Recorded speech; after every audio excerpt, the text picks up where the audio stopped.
The alert came without warning. A faint vibration on Evan Monroe's phone, a single line of text, low battery. Liam's emergency tracker at 9%. He had never seen that number dip below 70. In the pit of his stomach, a cold, electric weight began to spread. Liam was not the kind of boy to forget details. 17, sharp-minded, deliberate, and unafraid to live openly as a gay teenager in a family that barely hid their contempt. He was precise about everything, especially safety. Only hours earlier, Liam had climbed into his grandparents' SUV, the desert light spilling over his face as he turned to wave. They had spoken of a healing weekend, a short trip to Arizona with his grandparents and Aunt Clara, Evan's younger sister. It had sounded brittle but harmless, the kind of olive branch his family liked to wave when it suited them.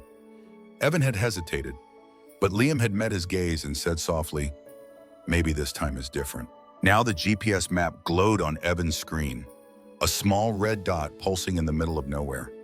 Miles from the nearest road, surrounded by an ocean of burnt red sand and rock. The temperature there was 115 degrees, the kind of heat that dries the inside of your mouth before you can take a second breath. He called his mother. Her voice, calm to the point of cruelty, said he just needed space. Clara's voice, sharper, slid in over the line. He's being dramatic. The heat in Evan's chest had nothing to do with Arizona. He ended the call without another word. Within minutes, he was booking the first flight out, the cursor blinking over the confirmation screen as if testing his resolve. He called Luis, an old friend whose years guiding survival expeditions had left him with a gift for finding the lost and the stubborn. "Bring your gear," Evan said. "It's life or death." By the time their plane cut through the last layers of cloud into the copper horizon of the southwest, the sun was bleeding toward the earth. Evan's mind replayed the unsteady tone in his mother's voice, the casual dismissal in Clara's. Every scene from his own childhood began to surface rooms where he had been measured against his sister and always found wanting. Not for who he loved, but for refusing to bend to the narrow lines they called family tradition. When the rental SUV crunched onto the gravel at the trailhead, the sky was beginning to fracture into gold and violet. The air smelled of stone and dust. Evan pulled the tracking coordinates again, the signal weaker but still there. Luis adjusted the straps on his pack and glanced at the horizon. "We need to move before the light's gone." They stepped off the marked trail, the heat still radiating up from the ground like the breath of some hidden furnace. Every few minutes, Evan scanned the earth. Then he saw it half buried in the sand, a scrap of bright fabric fluttering in the evening breeze. Liam's bandana, a signal, a plea. Evan closed his hand around it, the fabric damp with sweat and grit, and felt something harden inside him. This was no accident. The desert was wide, but the truth was closing in fast. And somewhere ahead, his son was still waiting to be found. For those listening now, this isn't just about one family or one betrayal. It's about knowing when silence is complicity, and when it's time to burn every mile between you and the person who needs you most. Stay with me until the end. What happened next will make you rethink what justice looks like. This is Hard Story, and you won't want to miss what's coming. The desert in daylight was a different kind of menace. Heat didn't just press from above, it rose from the ground, wrapped itself around skin, and tried to pull the air out of your lungs. By late morning, the sand had taken on the glow of molten copper. Evan and Luis moved with measured steps, eyes sweeping the ground for anything that didn't belong. Half an hour from where they'd found the bandana, Luis crouched low and pointed. A plastic water bottle, dented, its cap unscrewed, beads of liquid inside shimmering faintly. Evan touched it still warm, as if it had been held recently. His chest tightened. Liam was close. They followed a trail of broken brush to the shadowed base of a rock formation, where the air cooled just enough to feel like a breath from another world. That's where Evan saw him. Liam was curled on his side, knees drawn in, lips cracked into thin white lines. The skin on his arms and face had turned a raw, inflamed red. His eyes half opened, unfocused. and a sound rasped from his throat. Evan knelt fast, lifting his son's head onto his lap. Liam's voice came as little more than a whisper. "They took my bag. On purpose." The words fell heavy, heavier than the heat itself. Luis was already pulling electrolyte packs from his kit, working quickly, coaxing sips of water into Liam's mouth. The hospital in the nearest town smelled faintly of antiseptic and cool. Filtered air, a sharp contrast to the scorched silence outside. Machines hummed softly as the doctor examined Liam. Voice low but direct, severe heat exhaustion. Advanced dehydration. Hours from organ failure, if they'd been any later. Sitting at his son's bedside. Evan's mind unspooled a reel of memories he had never asked to revisit. He saw himself at Liam's age, sitting in his parents' kitchen, while his mother explained why Clara's achievements would always be more important than his own. He saw the look on his father's face whenever Evan refused to mold himself into the shape they demanded. And now he saw it again, not aimed at him, but at Liam, who had inherited not just his sharp mind, but also the family's cold precision when choosing whom to embrace and whom to exile. Rose Monroe, the family matriarch, had once hinted at leaving half her estate to Liam. That had been months ago. The timing was too exact to ignore. A trip under the guise of reconciliation, an abandoned bag, a location far from any road, and a boy who might not survive to inherit anything. The pieces locked together in Evan's head with the inevitability of a closing trap. This was not neglect born of carelessness, it was calculated. He began pulling out his phone, forwarding GPS logs, time-stamped calls, and photos of the rock shelter to his secure drive. Luis handed over Liam's small camera, retrieved from the sand. When Evan scrolled through, one clip made him freeze Clara's voice telling Liam to go check those rocks, followed by the sound of footsteps walking away. In that quiet hospital room, Evan knew what had to happen next. There would be no private confrontation, no whispered shame. This would be brought into the light, where silence couldn't protect anyone. When Liam finally slept, a fragile peace over his features, Evan leaned back and let the truth settle like a blade in his hand. It wasn't enough to save his son from the desert. He would have to save him from the people who had put him there. And somewhere beneath the fatigue and the rage, a thought took shape one Liam would one day understand. That sometimes the most dangerous battles aren't fought against strangers in unfamiliar places, but against the people who once taught you the meaning of family. And that survival, in every form, begins with refusing to let them decide your worth. By the time Liam's vitals stabilized, the rhythm of hospital life had become a muted backdrop to Evan's work. He sat in a corner chair, laptop balanced on his knees, methodically building a record that no one could dispute. Every image, every file, every digital breadcrumb was sorted into folders, medical reports stamped with the doctor's signature, GPS logs showing the dead zone where Liam had been left, photographs of the scorched rock shelter, the crushed water bottle, the bandana found half buried in the sand. The camera footage was the linchpin.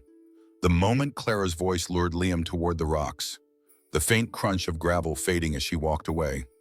The shifting silence that followed it was more than neglect. It was proof of intent. Evan paired it with the emergency tracker logs that showed exactly when Liam's movement stopped and his heart rate began to slow. He didn't send the files to the police first. He sent them to Rose Monroe's attorney, along with a single line asking her to review these immediately. Rose had never been a woman swayed by sentiment. She dealt in evidence, in leverage, in consequences. If the video and reports didn't move her, nothing would. When he called the sheriff's office in Arizona, his voice was steady, stripped of any tremor. "Yes," he said, "I can prove they left him intentionally." He gave them access to the cloud folder, naming every file and its significance. The deputy on the other end promised a follow-up, his tone shifting as the weight of the evidence settled in. Liam woke later that evening, eyes clearer but shadowed by something older than his 17 years. "I don't think they ever meant to bring me home," he said quietly. Evan met his gaze without hesitation. "Good thing I never meant to let them get away with it." Formal charges moved quickly, abandonment of a minor, failure to report a missing person, conspiracy to commit financial fraud. The sheriff's office confirmed that the district attorney saw the pattern and orchestrated act designed to remove Liam from the picture before Rose could finalize her will. The date for a family brunch at Rose's estate had already been set weeks earlier. It was meant to be a genteel gathering, all polite conversation and curated civility. Evan now saw it as the perfect stage. He didn't plan to arrive quietly. In the days before, he revisited every detail, making sure nothing could be picked apart in court. Luis remained on standby as a witness. The doctor had already provided a sworn statement, and the GPS data had been verified by a third-party analyst. If anyone in the family thought they could spin this as a misunderstanding, they would have to do it in front of hard facts and the woman whose fortune they coveted. The night before the brunch, Evan walked past Liam's room. His son was asleep. The soft rise and fall of his chest, a reminder of how close they had come to losing him. Evan paused in the doorway, letting the quiet hold him. It wasn't relief he felt, it was resolve, sharpened by the knowledge that this fight was no longer just about punishment. It was about rewriting the rules in a family where power had always been defined by silence and survival meant playing along. Liam deserved to know that love didn't require submission, and safety wasn't something to beg for. It was a right to be protected, even when the threat came wearing the same last name. In the stillness, Evan understood something that had eluded him for years. That justice, when pursued without hesitation, doesn't just confront the harm, it forces the people who caused it to see themselves without the mask of tradition or bloodlines. And that moment, more than any inheritance or court ruling, would be the true victory. The Monroe estate had been designed to intimidate. Every column, every manicured hedge, every glint of crystal through the tall windows spoke of wealth that had weathered generations. On that morning, the dining hall was prepared as if for a celebration, polished silver, fine china, a spread of dishes no one seemed interested in touching. The tension in the air was thick enough to taste. Clara sat at the far end of the long table, her hands folded too neatly, her eyes avoiding every direct glance. Evan entered with Liam beside him, both walking with quiet purpose. No greetings were exchanged. The scrape of a chair leg against the marble floor was the only sound as they took their seats. At the head of the table, Rose Monroe rose slowly, leaning on the carved handle of her cane. The room stilled. "Some of you," she began, her voice measured and unyielding, "tried to harm what I love, to protect what you think you're owed. You will not succeed." Her gaze moved deliberately down the table, pausing on Clara, then on Evan's parents. She reached into a leather folder and drew out a single document. "This is my updated will. Every asset, every holding, every cent will pass to Liam Monroe." The words struck like a hammer. A murmur swept the table, broken by Clara's voice rising in protest. "He's manipulating you. He's unstable. He ran off for attention." Evan's reply was calm, the kind that carried more weight than anger. "You left him in the middle of a desert." Clara's face flushed, and then came the slip she could never take back. "I didn't think he'd say yes." The admission hung in the air like a suspended blade. Conversations died mid-syllable. The only sound was the faint ticking of the grandfather clock in the hall. Rose straightened as much as her age allowed. "I have pressed charges. The sheriff will contact you this week." Clara's composure cracked. Her mouth tightened, her breath sharp and uneven. Evan's mother turned pale, while his father's gaze fell to the table. No one reached for the food. In that silence, Evan allowed himself the smallest of smiles, not of triumph, but of finality. "You did this yourself," he said quietly enough that only those nearest could hear. "I just made sure people saw it." Rose seated herself again, her eyes never leaving the faces of those who had crossed a line they thought invisible. For all her formidable presence, there was something in her expression that went beyond anger. It was disappointment, the kind that couldn't be softened by blood or history. Liam sat still, his hands resting on the polished wood. His eyes were fixed on the will in front of his grandmother, not with greed, but with the quiet comprehension of someone who had seen the cost of survival in its rawest form. He understood that this moment was not about money. It was about the deliberate removal of power from those who had used it to harm. Outside, the sunlight stretched across the estate grounds, illuminating the gardens in gold. Inside, the family sat divided, the future shifting in a way they could no longer control. Evan knew the legal battle ahead would be brutal, but the first blow had been landed, and it was decisive. And in that room, one truth stood unshaken: when harm is done with intent, it must be answered with clarity, not compromise. Silence might preserve appearances, but it also preserves the rot beneath. Today, the rot had been dragged into the light, and there was no going back. 9 months later, the air inside the county courthouse felt heavy with expectation. Rows of wooden benches were filled, some with press, some with locals who had followed every headline of the Monroe case. The weight of silence was broken only by the shuffle of papers and the distant echo of a gavel from another courtroom. When Liam stepped up to the witness stand, he didn't rush. His posture was steady, his gaze unwavering. Under oath, his voice carried across the room, clear but stripped of theatrics. "I think they were hoping I wouldn't make it out," he said. The statement hung in the air, unshaken by cross-examination. The prosecution laid out its case with precision.